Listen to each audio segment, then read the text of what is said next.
نبی کریم علیہ السلام نے فرمایا، بخاری مسلم ہے، فرمایا 7 ہلاک کرنے والی چیزوں سے بچنا، اگر ان میں تم چلے گئے تو ہلاک ہو جاؤ گے۔ 7 چیزیں ہیں جو تمہیں ہلاک کر دیں۔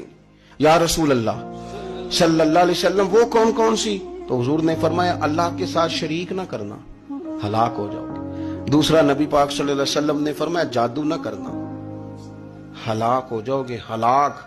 اور یار جسے حضور فرما رہے ہیں ہلاک ہو جائے گا، وہ بچے گا؟ نبی پاک صلی اللہ علیہ وسلم نے تیسرے نمبر پر فرمایا جس شخص کے قتل کرنے کو اللہ نے حرام قرار دیا ہے اسے قتل نہ کرنا، ہلاک ہو جاؤ گے۔ چوتھے نمبر پر رسول پاک علیہ السلام نے فرمایا سود نہ کبھی بھی کھانا، ہلاک ہو جاؤ گے، ہلاک۔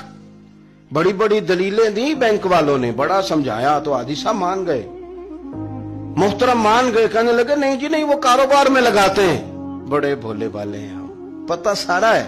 اور دیکھو سب کاموں کے باوجود مستقل بینکوں میں پیسے اس اکاؤنٹ میں رکھے ہوئے ہیں جہاں سے مستقل سود آتا ہے۔ حضور نے فرمایا نہ کرنا یہ کام۔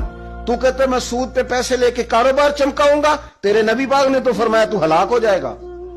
تو کہتا میں میل لگاؤں گا، حضور نے تو فرمایا ہلاکت ہے۔ تو کہتا میں بڑا کچھ کر جاؤں گا تو ہلاکت ہے۔ اچھی طرح سمجھ لیں، اصل مال بھی ضائع ہو جاتا ہے اس بندے کا جو سود کا مال ملا لیتا ہے، اصل برکت بھی اڑ جاتی۔ اور میرے نبی پاک صلی اللہ علیہ وسلم نے 5ویں نمبر پہ فرمایا یتیم کا مال نہ کھانا، ہلاک ہو جاؤ گے۔